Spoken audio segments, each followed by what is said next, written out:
it's always easy to forget the scale of these things. So I think it was the reservoir area was 93 square kilometers. That's massive. And Yep. obviously you need to be able to hold enough water to keep the thing running. So the volume is always going to be big. The trade-off is pretty massive from an environmental point of view.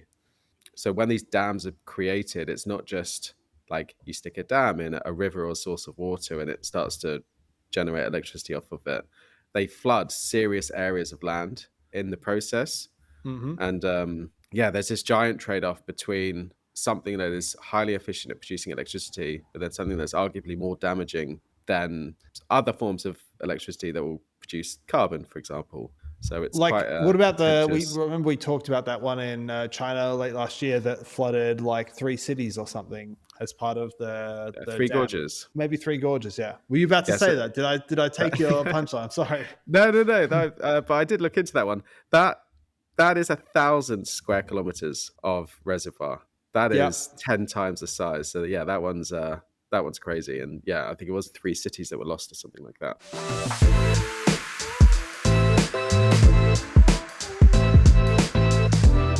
Welcome to the Offsite Podcast, where we cover all things major construction and technology. I'm Jason Lancini, coming to you from Germany, Deutschland. With me again is my co-host and Chief Revenue Officer at Apex, Carlos Cavallo, in London. Today, we are talking about Canada's massive Site C dam that is approaching completion. We dive into a flurry of announcements from late last year at Procore's Groundbreak event and see where those are at. And finally, we are going to look at a band shooting a music video in a construction site and work out, is that cool or not? Carlos, how are you, mate? Very well, thanks. How are you? Very good. Easter sorted for you, mate, after the announcement yesterday, Universal Studios being built in the UK or something like that? Yeah, it's going to open at perfect time that I'm thinking my son will actually be tall enough to go on the ride, so I'm not just stuck in some It is a sort of mega kids project, so he'll area. probably be another 10 years older than that. Yeah. But he won't have any hair by the time he goes there. But His children can go. yeah, one for the great grandkids. And there I was think quite an ambitious timeline on it, though. It's like early 30s. I know that sounds crazy, but it's early considering 30s, the as in the size of year it. early 2030s, not when your newly born child gets to their Yeah, early 30s. yeah, it's a scary thought. But yeah, no, I think it was less than 10 years, and it'll be the biggest theme park in Europe or something like that. So yeah. Do you reckon, side note, do you reckon this like spurs a big reinvigoration in Roller Coaster Tycoon? Do people start like modeling out the theme park on their over Easter? Universal Studios UK version. Nice. Yeah, God, the cool. ideas we give away on this podcast, unbelievable. You can make at least $4 with some of these ideas. Yeah.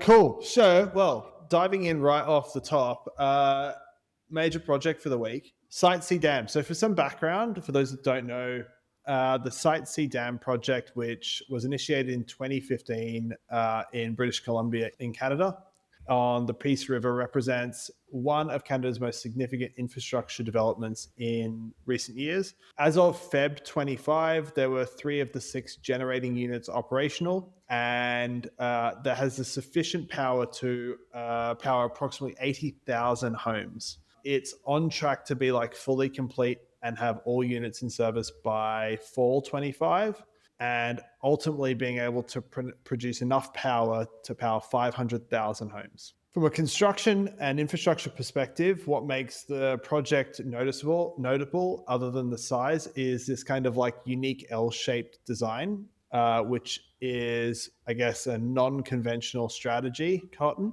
And it's partly because of the challenging geology of the site. Unlike many dam sites that are built on bedrock, Site C sits on unstable shale that effectively is, to quote one of the engineering articles, deceptively hard when dry, but soft, swelling, and cohesionless when exposed to water. So not good if you're putting a dam on it, which famously has a lot of water. Wishing they went with wind turbines at that point. So other than relocate the whole dam, they've gone with a L shape and I think also a recompacted earth fill design.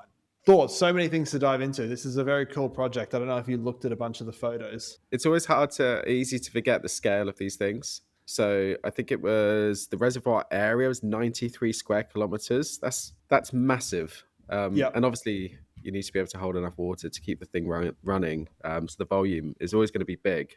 I don't know how many football pitches there are in 93 square kilometers to go back to our usual one, but it's a lot. Digging into it, because I can't say I've ever spent too much time researching into dams, and obviously the efficiency of how much electricity they actually generate. The trade-off is pretty massive from an environmental point of view. So when these dams are created, it's not just like you stick a dam in a river or a source of water and it starts to generate electricity off of it. They flood serious areas of land in the process. Mm-hmm. And there's this giant trade off between something that is highly efficient at producing electricity, but then something that's arguably more damaging than other forms of electricity that will produce carbon, for example. So it's quite Like, what a about we contentious. remember we talked about that one in China late last year that flooded like 3 cities or something as part of the Three dam. Gorges. Maybe 3 gorges. Yeah. Were you about to Yeah, say so that? Did I take your punchline? Sorry. no. But I did look into that one. That is 1,000 square kilometers of reservoir. That Yep. is 10 times the size. So yeah, that one's crazy. And yeah, I think it was 3 cities that were lost or something like that. The dam. So I've just pulled it up on the screen here, and you can see, yeah, this is the L shape of the dam, and so you end up with this long earth fill dam along one side here.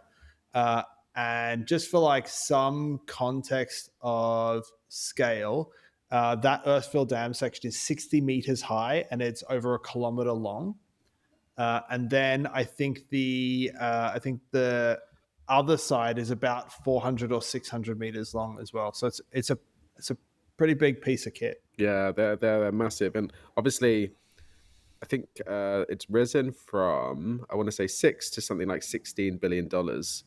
When you think the bulk of that is just concrete and this huge structure, obviously the turbines itself, if you compare it to something like nuclear, it's relatively low tech. It's not like this super complicated build. So to spend that much money on majority concrete sort of reinforces the scale of what they're trying to achieve. Interestingly, the I think I saw that the biggest like cost increase was in the reinforced concrete like buttress area, which is like double the budget or whatever. So yeah, I think what I read was that the because of the ground conditions and the expansive, terrible shale soil ground conditions, yeah, it's much easier and more accommodating to the expansive soil than doing, say, a conventional concrete dam. Yeah. The project's I think basically all but finished, and relative to the price of other dams. So there's a lot of hydroelectric dams being built around the world at the moment. We've covered them on previous conversations. We know in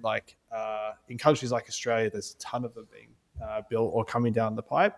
In the scheme of things, actually, the price doesn't feel like it is, given the extenuating circumstances of the site. It doesn't feel like it's actually that bad a value, because I know we looked at like the Barumba one in Australia that's forecast to be 10 to 15 billion Aussie dollars. You probably get a bit of a bonus in terms of the location, right? Because it's going to have all sorts of factors that present whether you're going to have an efficient dam or not. But looking at the output, the cost, it is pretty good because you're spending something like a quarter or less of the price of nuclear for almost the same output. And these dams have a running life of about 80 to 100 years, which is longer than a nuclear power station. So there's an argument to say they're much more efficient than nuclear. Yeah, and Obviously, you get the double benefit, right? You get water security plus the energy, yeah, and yeah, you for get sure. storage. Yeah, but it's that trade-off where 93 kilometers of land has been lost, which was natural habitats, farmland, etc. So Yep. obviously, Canada is a pretty big country. So, but you wonder how much of that value prop was before they tripled the budget of the project, because then it does lend itself to other options probably being more viable Yeah. or efficient. But yeah, congratulations to the alliance, the joint venture that delivered it, which included Athiona in North America. Yeah, really cool project. Cool. Moving on. Procore's annual Groundbreak event was held late last year. We talked about it very briefly in November. It was held in Denver, Colorado. The scale of these events is not like your typical shitty construction event. There were 4,500 people Tell us what you attending. really think. I've been to this. They suck. That's what I think. At least this one here, it's like open. It is we're selling you something. Whereas you get those ones where it's like, come to talk about knowledge sharing, and like every presentation is like a paid vendor presentation. The titles of the event are like learnings from something or best practice for doing something, and you go, oh, this will be educational, and you go there and it's just like it's like 2 seconds of best practice and the rest is just an ad for some a spreadsheet with a really cool macro on it. So yeah, no, most of them totally suck. At least this one is a good party and really open about the fact that it's just a single vendor hosting an event. There are 4,500 people attending from more than 35 countries. Throughout the event, so I think it ran for 2 days.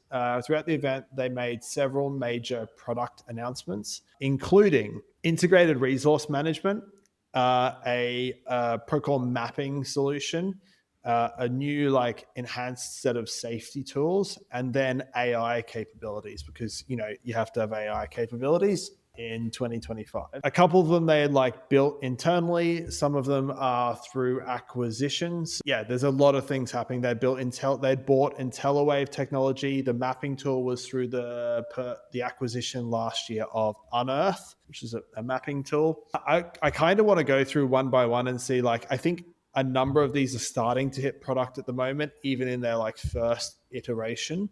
There is a tendency to slightly like announce ahead of the thing being a reality.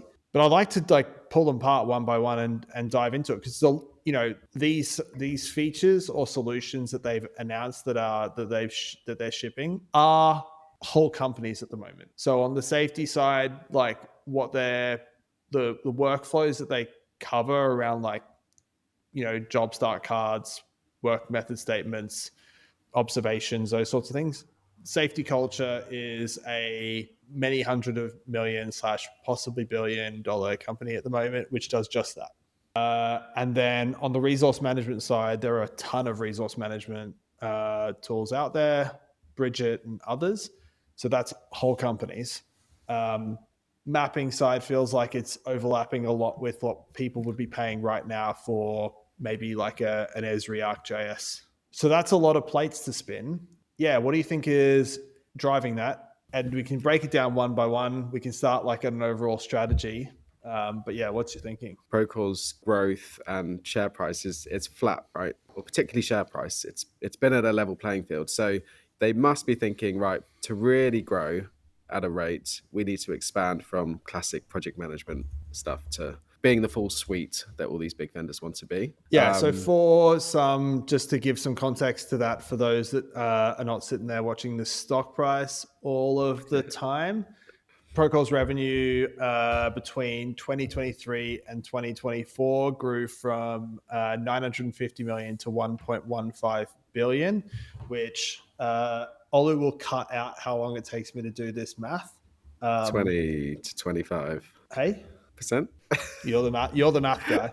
Yeah, so 20% roughly annually, which is a decrease on the prior year and definitely a decrease on the prior year before that. So yeah, a curve you'd expect when a company gets to that size, for sure. Yeah. Internally, you'd bet that their strategy is we need to broaden our user base or broaden our revenue model to get more cash from projects. Yep. But then if we think, I don't know, if we start with mapping, for example, is this Procore starting to think they need to be in infrastructure or major projects, which we don't see them in very often? Are they trying to sort of pull in not just personas or users on a project, but actual new category of projects that they've always been in that sort of small to medium building company focused in the US and Australia type market? Yep. Are they going for major schemes? Because a mapping tool you suggest isn't for a building project. It could be though if it's a mapping tool when you think you're a single, maybe you're a mid-size or a small contractor that's got projects across a city or a country. Or like a housing developer with these Yeah, yeah, huge new towns that are being built. It's probably a looser investment if you're not also going for the big heavy stuff. yeah. Well, I think if you think about where the money is spent, so I think, yeah, you're definitely right. They'll be like, what's the strategy for growth?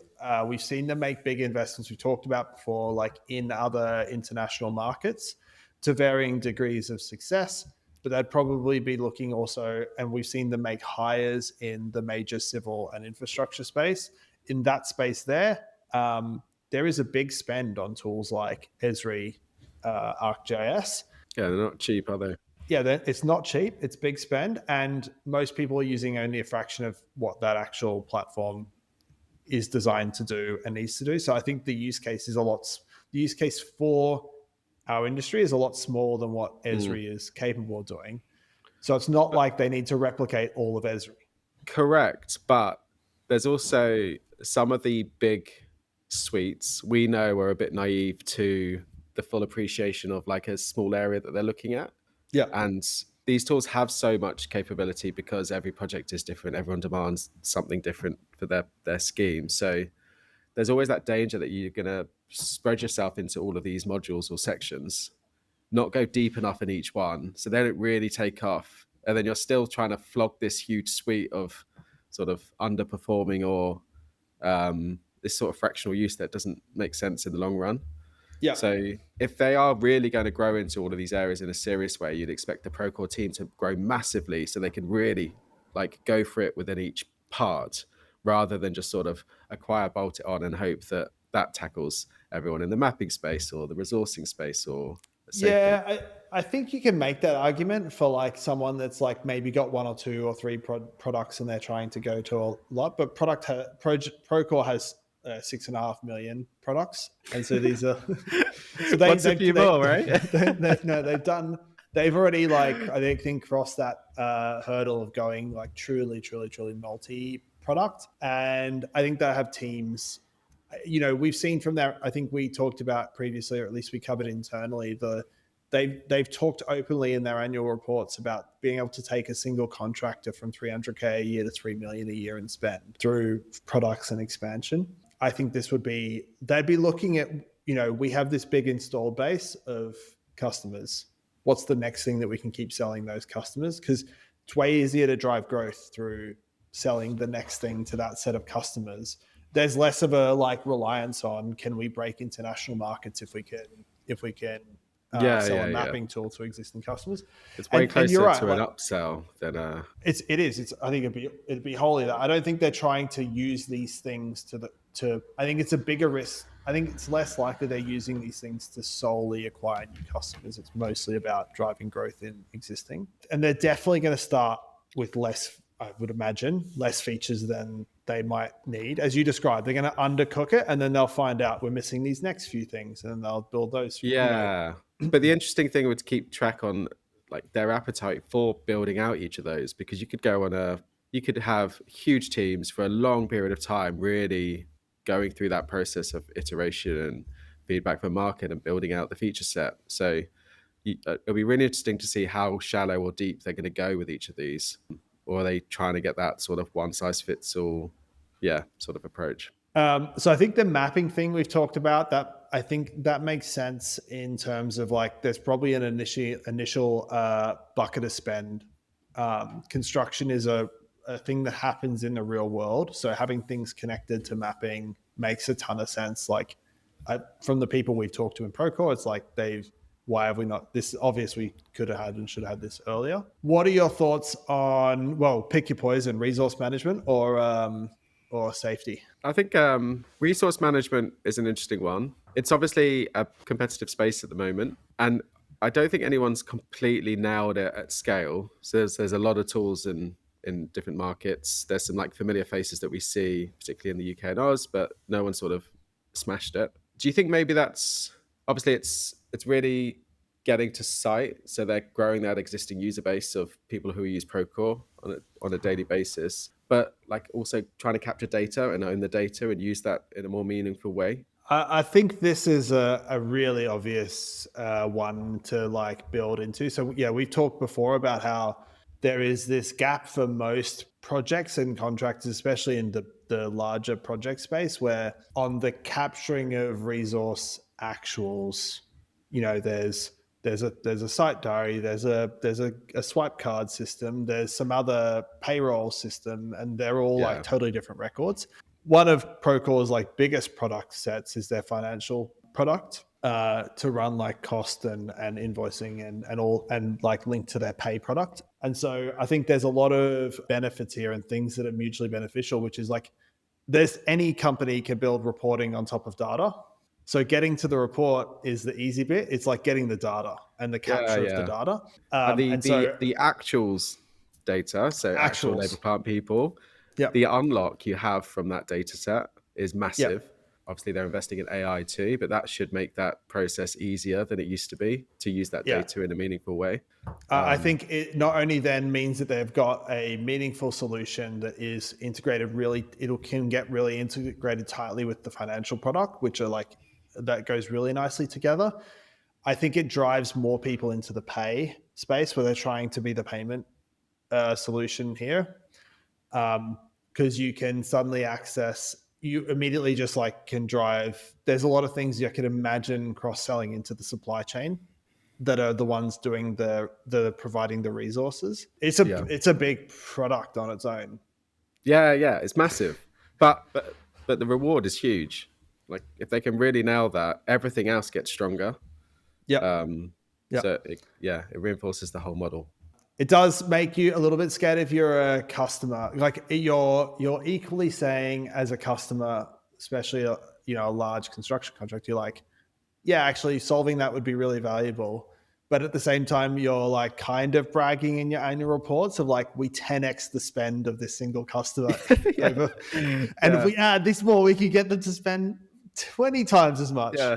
Also, you can never leave if you actually Yeah, you use can, you're everything. fucked. Yeah, you're so, You're yeah, like, okay, yeah, should we leave? But we need to procure 50 systems. Uh, yeah.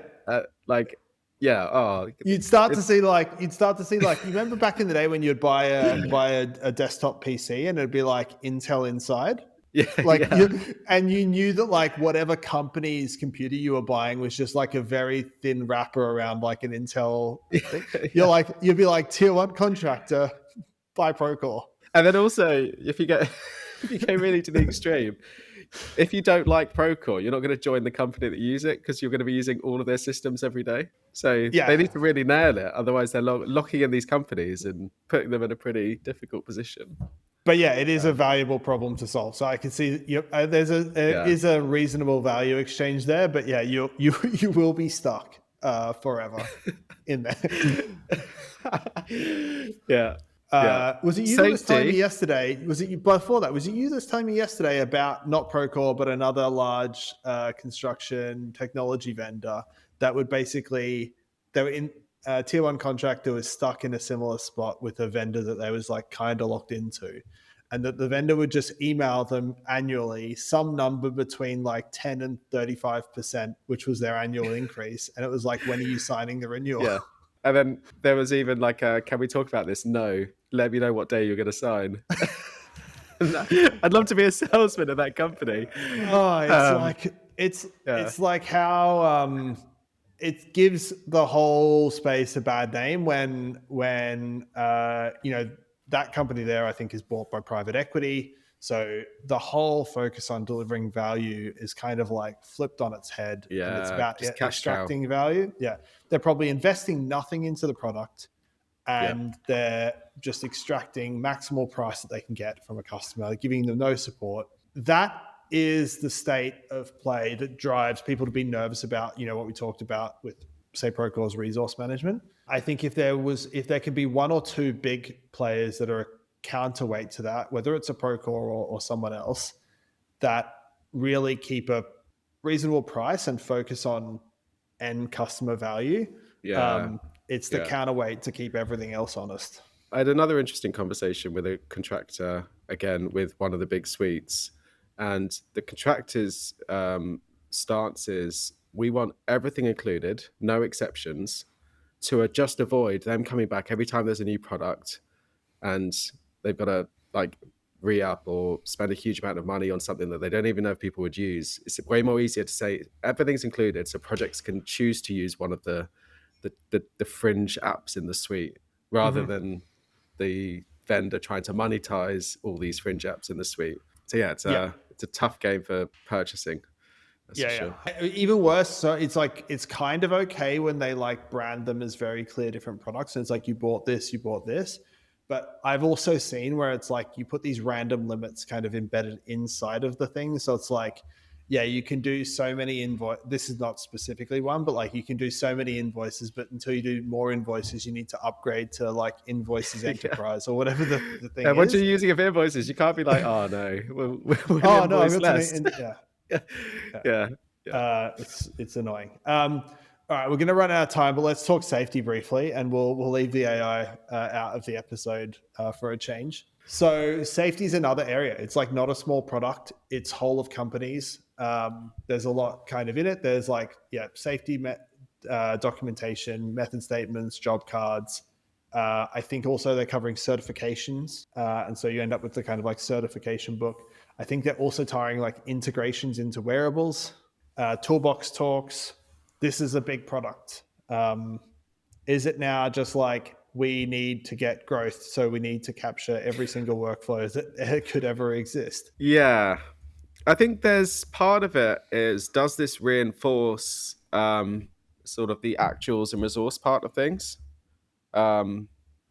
Because also they've got the schedule module that they're kind of trying to push. So that kind of sits well with those two. That makes sense to think that if we can get site team, safety teams more reliant on schedule data and the underlying data behind that, it might reinforce the use of the scheduling tool, because there's a side value prop with another team that might pitch for its use. But it does feel like the kind of outlier in a messy space that is not a small thing to get into. It's massive. So just to give some comparison here, so Procore is valued at about 10 billion US, I think, roughly, give or take from memory. There's an Australian company called Safety Culture whose whole product is actually even just a subset of what Procore's safety tools do or plan to do. And Safety Culture is valued at 2.5 billion Aussie dollars. So that's about like a 1.5 or something US. So that's like 15% of Procore's value. And I guess once you're at that size, you need to tackle sizable things, because otherwise you're not going to get the growth from it. But yeah, it's not a trivial amount of product. And sales motion and stuff too. Yeah. But it's like back to that whole like, you'll get so locked into this thing. There's a few examples of Procore just sort of investing in the space that is the hype at the time. Right. So obviously the actuals, the resource part and mapping, huge amount of money being spent there at the moment. If you go to DCW, I think a third of the whole conference now is just GIS and mapping related. And then a lot of contractors are really trying to work out this actuals on site, because it unlocks everything from a productivity and performance point of view. And there was one or two examples of previous acquisitions during hypes to do with like property managers and things like that, which failed. So maybe they're just sort of seeing, okay, right, safety is the next big thing that VCs are spending money in, and it's the next big grow. So let's just jump into that space and try to make it work. Yeah, I think Procore has the benefit of being able to be really specific as a vertical software company, which means that they can like own a space. The downside is that once you get to a certain size, your options for generating the next leg of growth are reduced. Like if you're a horizontal SaaS company that sells to all industries, in like marketing or sales or whatever, you can go and target the next incremental vertical to try and like win that next vertical or the next category. But Procore's really has to now kind of just continue to eat every part of what a construction company or a construction client or construction subcontractor needs to deliver the project, which is probably, to some degree, you could make an argument that is good. for the industry, for sure. Because it's a world of disparate tools. But yeah, you end up on the flip side of a bunch of people getting locked in, and if the mentality becomes value extraction, once you run out of things to build, you then are left in the big red one that no one likes, that keeps raising prices hundreds of percent. You end up in that spot where it's like, well, we actually don't need to build anymore. We can generate 20% annual growth by raising prices 25% and having 5% churn. Yeah. And then also tying it with our previous conversation around competition, you really can't do much in terms of the next best thing that comes to the market, because you're locked in. Your ability to use the latest tools and differentiate yourself from others becomes pretty slim. Cool. I feel like we did a good job at not making it too much of a sales pitch for startups, but yeah. Okay. Cool. Final topic in the last minutes of our conversation. So for background, this was music videos in construction sites. Cool. So recently, Bouyge, the large French contractor, shared a video of a French band, which you can pronounce, or I can try. Brut. I'm pretty sure that's right. Cool. Recording a live session of their song, The Intoxication of Power, inside a tunnel about 30 meters underground on the new Toulouse Metro project. So an under construction metro project. So it was a live session, brought together all these different musicians. Was kind of like a theme for the video. Yeah, a combination of like something that might be like, I don't know, I guess this is popular culture, tying together visibility of a construction project. Was it, I'd imagine it was a bit of a disruption for the project at the time. You know, I'd imagine getting people in there and the safety considerations, et cetera, was somewhat of a disruption. Do you think it is a good disruption that, there's some benefit to the industry for it? Or do you think it was just a kind of thing that you would be on the project going, God, why the hell did we agree to do this? I'm going to make the assumption that it's not caused delay to a scheme to run this stunt. And on that basis, I'd say it's cool. I think it's for the contractor engaging with a young audience who would never have heard of Bouygues. Like, I think, why not? It looks cool. I don't know about the acoustics of a tunnel, but you'd imagine it was an interesting thing for the band to do. So it's hard to pull away negativity from it for me. So yeah, I'm all for it. It did make me laugh to think maybe when contracts are running out of money or over budget, they should do little fundraisers and bring bands to site and sell tickets. I guess awesome, yeah, like a Live Aid for construction teams who need the cash. But no, I'm all for it. I think it's cool. I think, why not? There's obviously, we have to make the assumption that they've planned it to be safe and it's not causing delay to a project, and it was a timely exercise. But yeah, why not? What do you think? Do you think the contractor gets to organize it or the client? Well, either could raise the idea, but you'd assume that Bouygues is the principal contractor, so they must be heavily in the mix, because you're not gonna, like, the client could take ownership of site, I guess, temporarily, depending on the phase of the job. I'd imagine the client in this, because this is the new metro in Toulouse, right? So it's probably a bit of a promo for that tunnel that's going to be opening. I'd assume that way. Yeah, because there's like this weird side to it where, like, I think like a lot of people would say this is good. It gives visibility to like infrastructure that is underground that people can't see, that's being built for the city or the country. But there's like this weird side of it on the construction contractor side where, like, some of these things have to get written into contracts. Like, as part of winning this, you will host an open day or a fun run or a whatever. And by the way, you'll kind of arrange it so people like pricing the hosting of the thing. Yeah. There's this kind of like transactional side to it that feels, I guess, totally different to the output. Yeah, you'd like to think that's not the case. Oh, it's 100% the case. Like, if you remember when when we were working on No, I mean the contractor actually like pricing it up into their bid. Like, it would make more sense for the client to take possession of an area and plan it themselves. My guess is that there's some of these that are written into the contract Yeah. by the client. Like, let's say you win a major metro and they're going to have, sometimes they do the run through the tunnel, for example. Yeah. I reckon some of those are in the contract. And like, if we take like when the Queen visited Crossrail to do the official unveiling of it being called Elizabeth Line, yeah, I saw what we priced. Like, we had to shut the site for a day. We had to do all this prep work for that to happen, and it was not a cheap.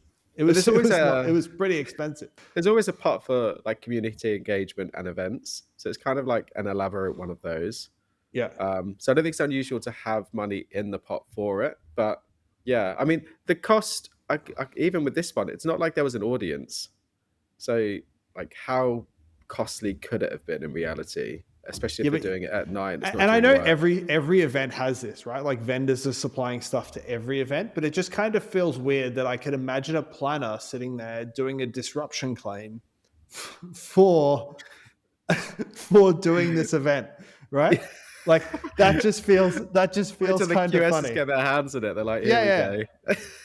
Yeah, and then there's a back and forth of like, they submit the claim for it, and they're like, well, you could have held it in a different part of the tunnel or something. Like, you could have mitigated this delay by having quieter music or something. Yeah, maybe they threw their commercial mind out the window for this one, and everyone just got together to plan a party. Quality surveyors would definitely do that. No questions asked. Yeah, the commercial manager's a big fan of Brute. So I reckon if you dug into it, bold claim as we're about to wrap up, I reckon if you looked at the cost of something like that, or like the Queen visiting Crossrail, it would be up there on the cost of hosting something like the Brisbane Olympics. The cost of Glastonbury. Have you been to Glastonbury? No, okay, maybe that's like over the top, but I'm talking like hundreds of millions or 100. Like, it's a lot. I reckon that maybe not hundreds of millions for that one in particular, but I reckon that cost under 200 grand. That one. Yeah. Yeah, I don't know. I'm skeptical. I know. I'm just comparing it to the one with the Queen Elizabeth. Yeah, but the Queen comes with lots of other. Yeah, that was massive. Yeah. Yeah. Right. Thank you very much, everyone, for tuning into today's show. If you did enjoy today's episode, please do think about liking this video or following us on your chosen podcast platform. We really appreciate your support, and we'll catch you all next week. Bye-bye.